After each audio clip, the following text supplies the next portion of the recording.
தலைவாசலை எங்கே அமைக்கிறது,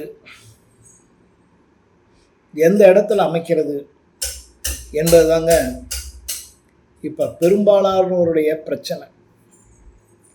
இதில் பிரச்சனைக்கோ அல்லது குழப்பத்திற்கோ இடமில்லை.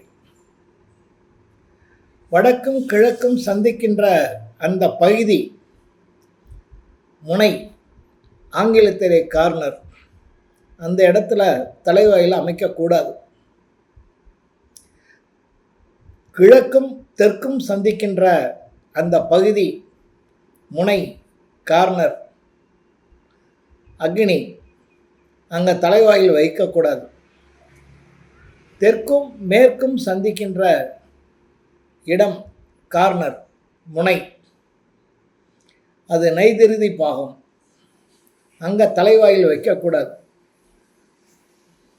மேற்கும் வடக்கும் சந்திக்கின்ற பகுதி, கார்னர், முனை, வாயு பாகம், அதில் தலைவாயில் வைக்கக்கூடாது. அப்போ எப்படி வைக்கணும் அப்படின்னு கேட்டிங்கன்னா, வடக்கு திசை என்று வைத்து கொள்ளுங்க. உங்களுடைய கட்டடம் அகலம் எவ்வளவு இருக்கோ அதை 9ஆல் பார்க்கணும். 9 பாகம் போடணும். 1வது பாகம் சூரியன், 2வது பாகம் சந்திரன், 3வது பாகம் செவ்வாய். இதை கழிச்சிடணும்.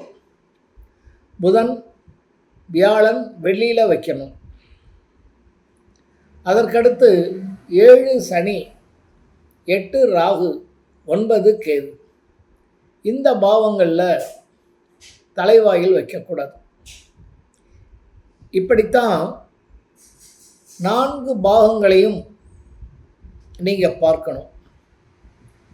இந்த முறையில் வடக்காக இருக்கட்டும், கிழக்காக இருக்கட்டும், தெற்காக இருக்கட்டும், மேற்காக இருக்கட்டும்,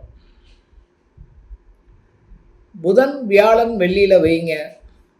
வாழையடி வாழையாக வாழ அந்த தலைவாசல் உங்களுக்கு வழிவகுக்கும்.